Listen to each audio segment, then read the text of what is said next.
All right, guys, and I got another question. Is stretching bad for you? The question was specifically, why is stretching bad? Well, the first answer would be it's not. My answer would be, when are you stretching and why are you stretching? Like, what's your goal? That's like what I always ask. Like, if people are like, how many calories am I supposed to eat? Well, what's your goal? So the same would go for stretching. In the beginning of a workout, let's say, I'll do two examples. One, you're about to do a cardio workout. So should you be sitting here just stretching out your hamstrings and just way over rounding the back for 3-4 minutes at a time, or even like a minute, 2 minutes at a time? No. Should I be working on like end ranges? Yes. And if you want to know what an end range of motion is, simple example would be, this would be standing, but I don't want to have my head cut off. When I bring my knee to my chest all the way here, actively, that's my end range. I can pull more. Passively, that's my end range. And then when you're fully stretched out, that's your end range for your hip. End range overhead, right? I can't reach any more than this. That's my end range. So training in your end ranges is incredible because you're stronger there. Typically in sports, when we have injuries, when you're reaching for something overhead and you get tackled and this comes out of the socket, well, what if you were really strong in that position? What if you were really strong under impact in that position? If you are in a squat, this is your end range, right? So ideally for a squat, we have feet about hip width apart, toes pointed forward, at most 10 to 12 degrees turned out. At the bottom, when you're here, if you're like this, rounded over, or if we're at burn or you're doing a workout where you're doing a squat hold and you're like this, hinged over, you have a problem. You have a mobility problem. That's not a flexibility problem. So stretching your hamstrings all day long, or stretching your back all day long, or constantly just tweaking and reaching all the time isn't going to improve that, because what you actually have is a mobility dysfunction, and a dysfunction and a loss of mobility in an end range. So if you're in the bottom of a squat and you can't do it, it's end range either in your ankle or your hip, which I could show you more on that. But essentially for the ankles are tight, hips are tight. They can't externally rotate. When you're in the bottom of your squat, your hips aren't turned in. They're externally rotated, as is your knee, but your foot should be forward. You lose torque when you start turning out. Although some people are more comfortable in that position.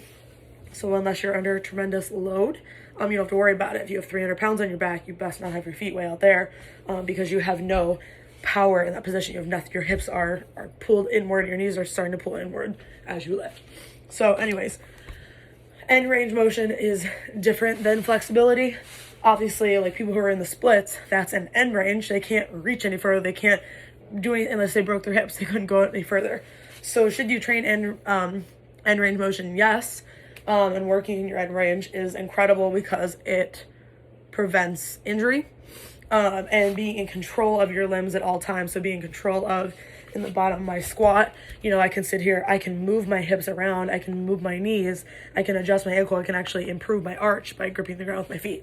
So understanding those and very important mechanics and principles before you start loading up weight. I think a lot of people don't even know how to activate their glutes or their core, or they can't isolate their upper body from their lower body, so they can't actually glide along the rib cage or move their hips. So you shouldn't be picking up weights if you can't control your own body weight. Hence why calisthenics is a great way to start. But stretching, where's its place? Its place is not in the warm-up. I think that there is something to be said about going for an elevated pigeon, so your foot would be elevated onto a box to open up your hips before squats. But in here, I'm in a very active position. I'm not in a passive. That's the difference, active versus passive. Instead of just sitting here and folding, and actually what I'm doing is trying to rotate my belly button all the way.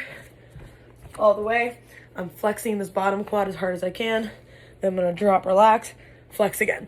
No more than 15 seconds back and forth between those sides. It'll actually give me a little bit of mobility around the outside of my hips and got that glute medius involved a little bit. Same thing with like doing a clamshell to get that glute medius involved. Even your abductors, adductors, for stuff like that. So should I stretch before the workout? No. Before strength or cardio, quite frankly, I don't think that you should be in a very stretched position. I think dynamic warm-up is proven time and time again in every credible study that you need to be moving dynamically. So if you're prepping for a strength workout, I'm working out my garage, which is freezing, So I do a pretty extensive warm-up. I do a long hip warm-up. I do, for every workout I do, unless it's strictly upper body, I do a lot of stuff in the bottom of a squat and Cossack squats, working in those ranges of motion, hinging over, lifting up the heel, turning the foot around, staying nice and mobile, as well as some cardio to get my core temperature up, which I think is really important. Regardless, if you drove 25 minutes to the gym, your body's probably a little bit stiff. You've been sitting all day, you're working out at 9 p.m., or the opposite, when you're just waking up, you've been laying flat or on your side, so you are stiff. So should you stretch before the workout? No. Can you work in traditional stretch positions actively? Yes, like a pigeon stretch, even like a hip flexor stretch. You can rise up and down from the hip flexor. So instead of being here with that big arch in your back, what you do is you get rid of that big arch, posterior tilt, so you're in more of a neutral position. And as soon as I go here, I feel that light up all the way down the leg into that IT band. Then I start lifting and squeezing like a magnet between this foot and this calf, or this leg and this calf, squeezing, dropping again. That's active range of motion. So pre-workout, what are we talking about? We're talking about dynamic movement, dynamic warm-ups, never static stretches. Should I stretch after a workout? I think yes. I think that working really hard, I especially like to, if my workout specifically didn't include rotational exercises such as an around the world med ball slam or a crossover cable, like something like that where I didn't have a lot of rotation, our body craves that rotation, and that allows for mobility in the spine and in the thoracic spine. Ew, Daisy, stop it. You're making such a gross sound. Hold on. We're done being loud? Okay. So yeah, static stretching at the end of the workout is probably a good idea. What about yoga? Yoga where you're holding long poses?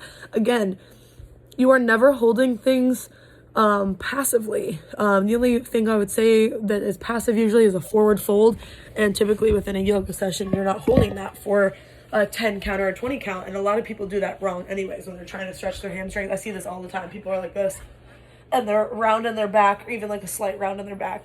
If you're trying to stretch your hamstrings, not in yoga or just in general, you should hinge from the hips, so hips are driving back, and if you have a slight bend in the knee, fine, and you touch those toes. And I have this really good stretch burning down here.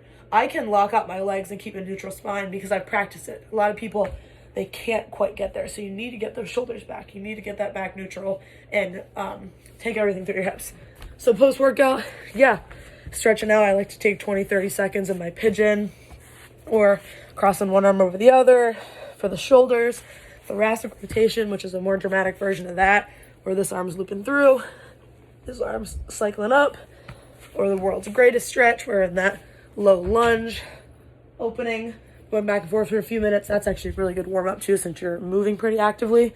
But you have to ask yourself, what is my purpose? So I know that if you're trying to work on, let's say, your split or your bottom of your squat, you do want to hold that position for some time. You do want to actively get mobile and get flexible in that position.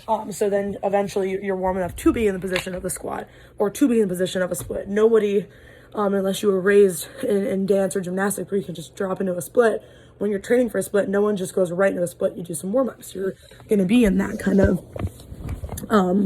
lizard pose up here.